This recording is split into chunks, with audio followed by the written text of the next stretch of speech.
Coucou tout le monde, j'espère que vous allez bien. C'est Lily et je suis ravie de vous retrouver.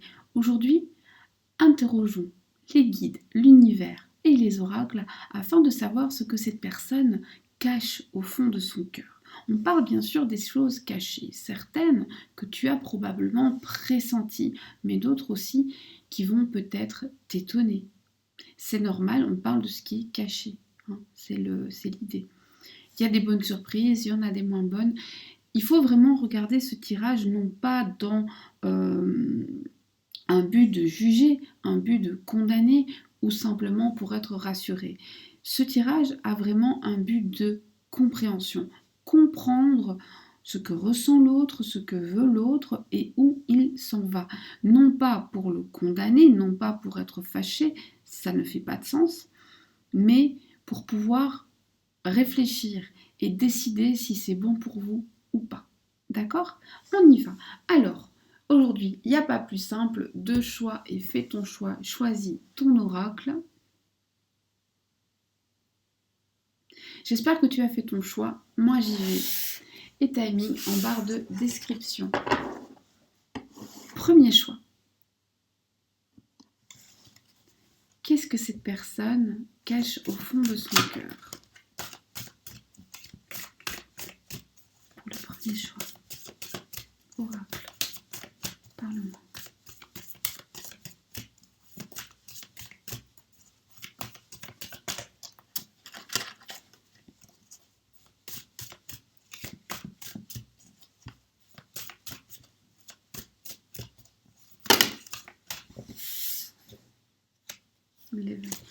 Il y en a trop qui sont tombés. Hein. Je les prends que s'il y en a une. Et en plus, celle-là, je l'ai vue. Donc, j'aime pas. Alors, en tout cas, on a quelqu'un qui communique difficilement. Probablement que les émotions, c'est dur à gérer. Bon, c'est le cas d'un peu tout le monde, donc on ne va pas condamner trop vite. Là.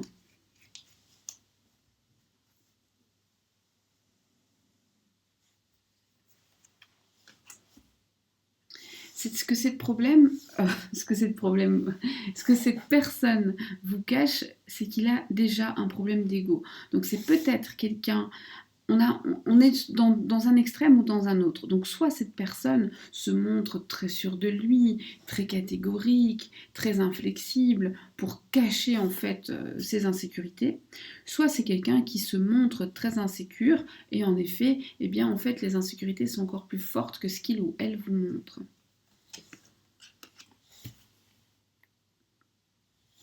Cette personne se sent sans cesse jugée, sans cesse mise au défi. Et donc cette personne n'ose pas parler de ses fragilités et de ses sentiments. Cette personne a toujours l'impression qu'on la remet en cause, qu'on la remet en doute. C'est donc probablement quelqu'un d'assez rigide. On a quelqu'un qui rêve beaucoup dans sa tête, mais qui le cache sous un costume de rigidité par peur qu'on se moque. C'est aussi une personne qui doit particulièrement travailler sa blessure d'abandon. Chez lui, elle est très très présente. On a quelqu'un d'un petit peu soupolé. Alors, ce qu'il cache au fond de son cœur, c'est qu'en fait, il ou elle est un petit peu girouette. C'est-à-dire qu'il ou elle passe par des hauts et des bas. Sans arrêt. Probablement que c'est une personne qui passe par des périodes où tout va bien et puis des périodes où c'est un petit peu plus la dépression. Alors j'aime pas le terme dépression parce que la dépression c'est un diagnostic médical, hein. On n'a pas une dépression toutes les 3 semaines et on fait pas une dépression de 4 jours. Mais par des périodes en tout cas plus gaies et par des périodes plus tristes, très en dents de scie. D'accord? Je veux pas voir un diagnostic en bas. Hein. On n'est pas des médecins et on laisse les médecins poser les diagnostics. C'est vraiment important.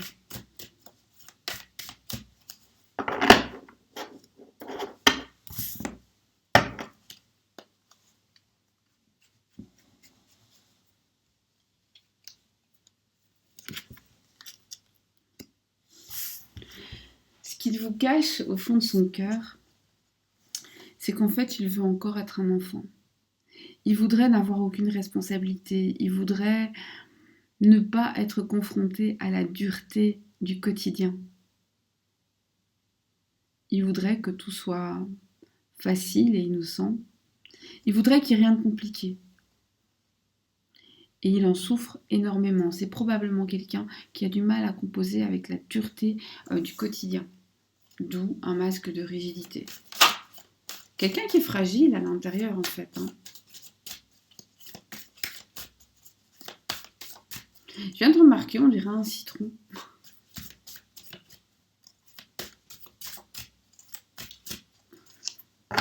C'est une roue, mais on dirait un citron.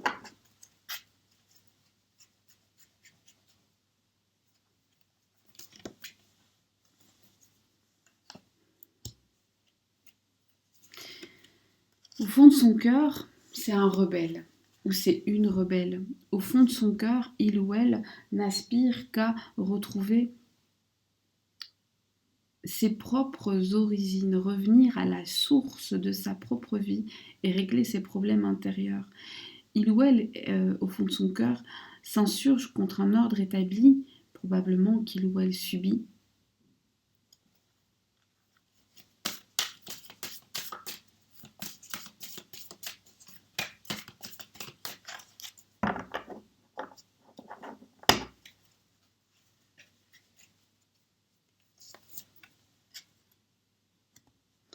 Au fond de son cœur, il se sent profondément en déséquilibre, désaligné, perdu. Comme si tout ce qui avait du sens avait perdu son sens et que pour compenser, eh bien, il est obligé de donner du sens à des choses qui n'en ont finalement pas réellement. C'est donner de la valeur à ce qui n'en a pas vraiment parce que les vraies valeurs ont été perdues. C'est, je donne l'exemple, accorder beaucoup de valeur aux objets et à l'apparence parce que finalement, on a perdu les valeurs intrinsèques de l'humain. Honnêteté, humilité, bonté, etc., etc.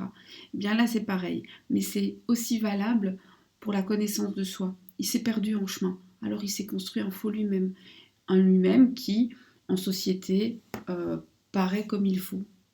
C'est quelqu'un qui est perdu en dedans.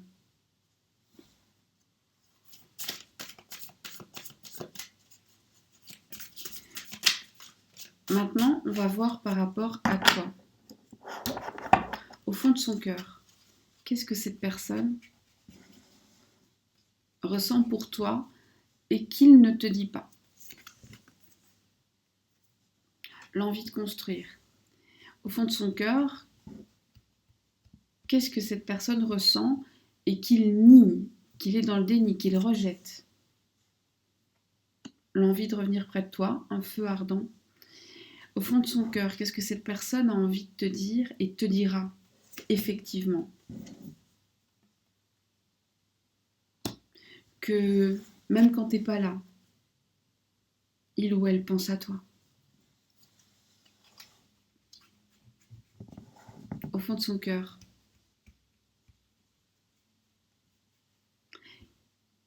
Quel est l'avenir dont il rêve avec toi?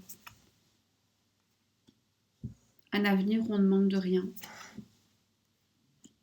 Un avenir où chacun aura ce qu'il doit avoir. Ici, c'est la loi divine qui s'applique. Chacun sera à sa juste place. Au fond de son cœur, de quoi a-t-il le plus peur te concernant? Mince alors. C'est ça qui lui fait peur, mes agneaux. Ce qui lui fait peur, c'est qu'au fond de son cœur, il pressent que tu es peut-être son âme sœur. Je crois que c'est quelqu'un qui doit rejeter jusqu'à cette idée, ou alors s'il ne la rejette pas, ça lui fait peur et il n'en veut pas.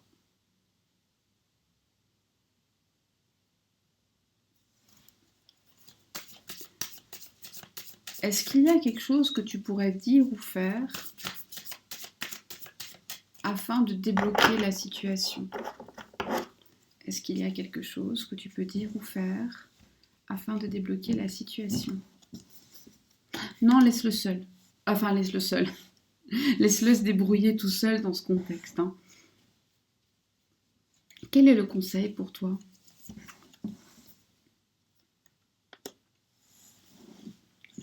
L'amour inconditionnel, c'est... Je vais quand même expliquer ce que j'entends par là. Pour moi, c'est vraiment de dire à quelqu'un « je t'aime ».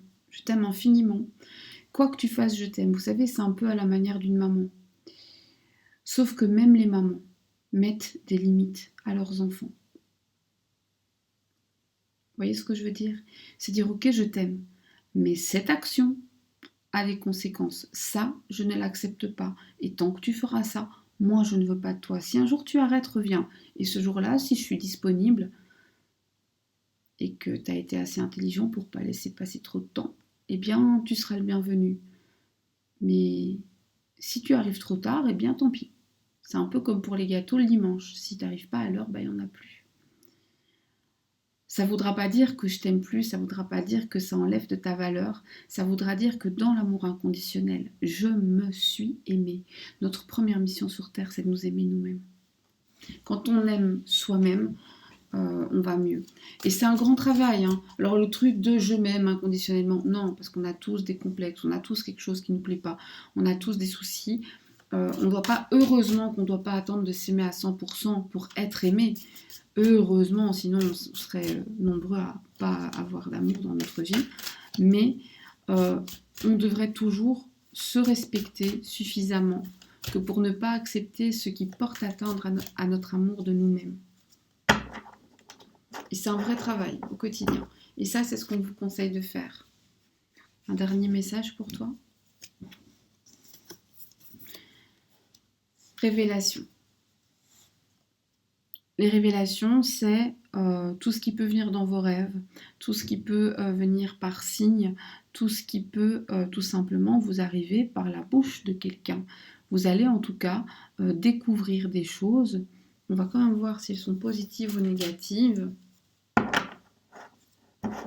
Et avoir des prises de conscience, même vous allez voir votre autre sous un autre prisme.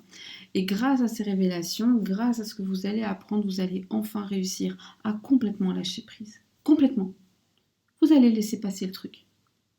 Et ça, c'est génial. Voilà, j'espère que les messages qui ont été dits vont t'aider à construire demain, vont t'aider à mieux comprendre pour savoir ce que toi tu veux et où tu te situes, vont t'aider à avancer sur ton chemin et surtout à prendre soin de toi. Je te fais des bisous et je te dis à bientôt, sauf si tu as décidé de regarder le deuxième tirage, donc auquel cas on reste ensemble.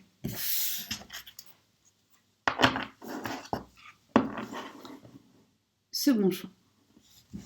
Mais qu'a-t-il, qu'a-t-elle dans son cœur? Deuxième choix. Oracle. Parle-moi.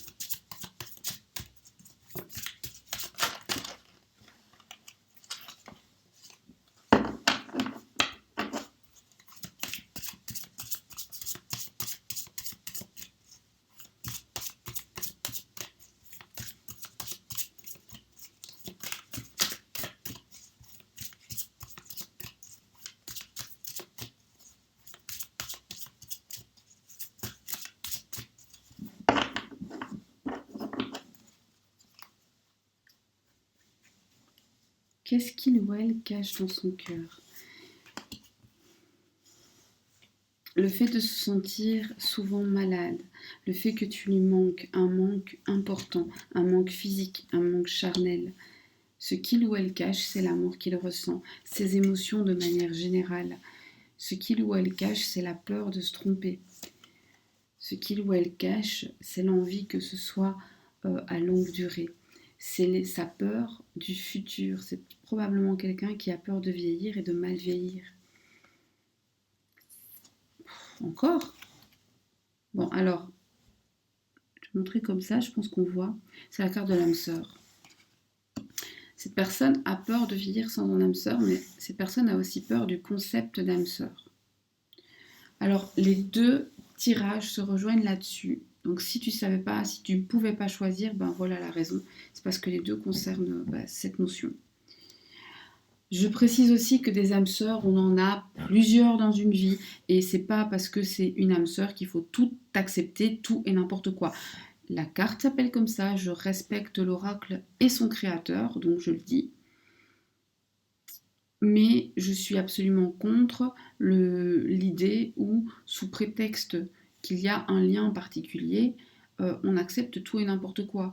On a un lien particulier avec nos parents, tous autant que nous sommes, mais certains enfants ont été maltraités et ne doivent rien à leurs parents. Vous voyez ce que je veux dire? À un moment, il faut arrêter. Ça, c'était la minute... Ça, c'était la minute où je fais de la prévention, mais vraiment, vraiment, rien ne justifie la maltraitance. Cette personne traverse probablement une nuit noire de l'âme, ou alors c'est toi. Mais en tout cas, cette personne, dans son cœur, cache ça. Quelque chose de très noir, qui l'empêche en fait de voir la beauté des sentiments. Cette personne cache aussi dans son cœur un petit peu de... 2 ou 3, je dirais... J'aime pas dire défaut, mais un petit peu de noirceur dont elle n'est pas fière. Ce que cette personne cache dans son cœur, c'est beaucoup d'amour.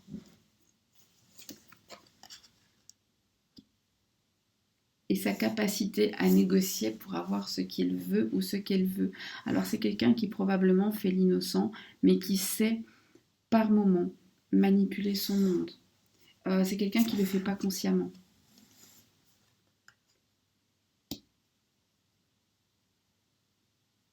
Et c'est quelqu'un qui sait ce qu'il veut.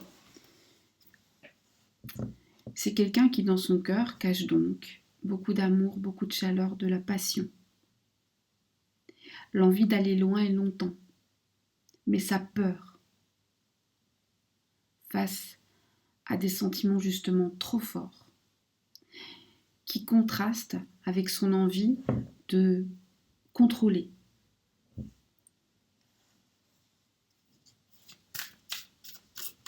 Mais de contrôler de manière légère. Vous savez, l'air, c'est vrai, c'est le mental, mais l'air, c'est aussi très léger. Donc c'est quelqu'un qui veut contrôler, mais sans que ce soit lourd au quotidien. Donc c'est quelqu'un qui a probablement peur que les choses deviennent lourdes au quotidien. Qu'est-ce que cette personne ressent quand il pense à toi ou quand elle pense à toi? Le manque,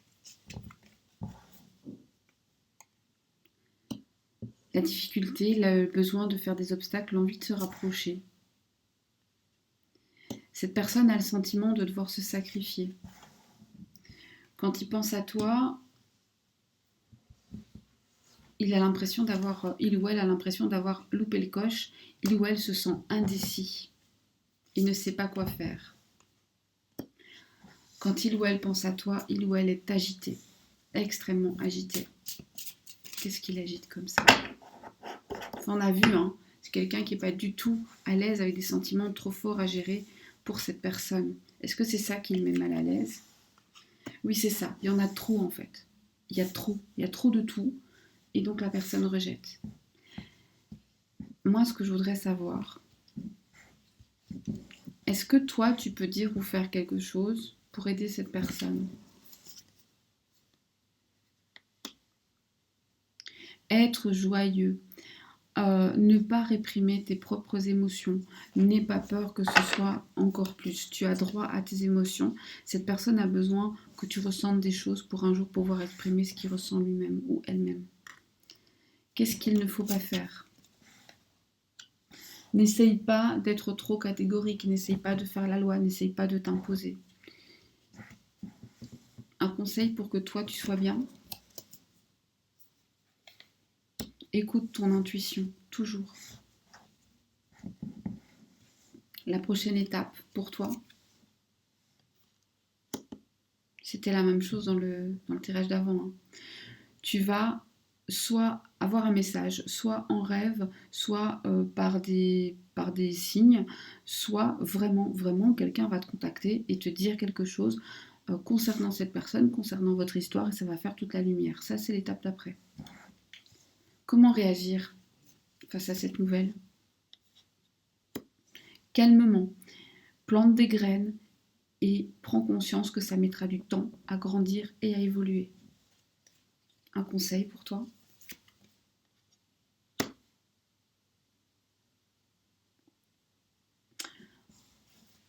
Ça, c'est l'instinct, clairement. Ici, on parle d'instinct, on parle d'être toujours un animal, d'être toujours à l'affût, d'être toujours aux aguets, mais aussi de ne pas trop te casser la tête. J'ai envie de te dire, si tu as un chat, prends exemple sur ton chat, est-ce que tu crois vraiment qu'il se préoccupe de demain? Non, il se préoccupe de l'instant présent. Les animaux vivent dans l'instant présent. Voilà. Les animaux pensent à leur survie, pensent à leur confort. Hein. Ils aiment la chaleur, ils aiment leur tanière, mais ils ne se cassent pas la tête sur des choses inutiles. Ils pensent à l'utile et l'important. Tout comme eux, pensent à l'utile et l'important et ne pensent pas au superflu. Tu t'embrouilles la tête pour rien. Tel était le message pour toi. J'espère en tout cas que tu as entendu des choses tant sur ton autre que des conseils pour toi-même qui te permettront d'avancer un petit peu mieux sur ton chemin, de réfléchir et de décider ce que tu veux pour demain. Moi, je te dis à très bientôt. Je te fais des bisous. Prends soin de toi, prends soin de tes proches. Les références des jeux, des oracles utilisés sont en barre de description avec mon adresse si jamais tu veux me contacter.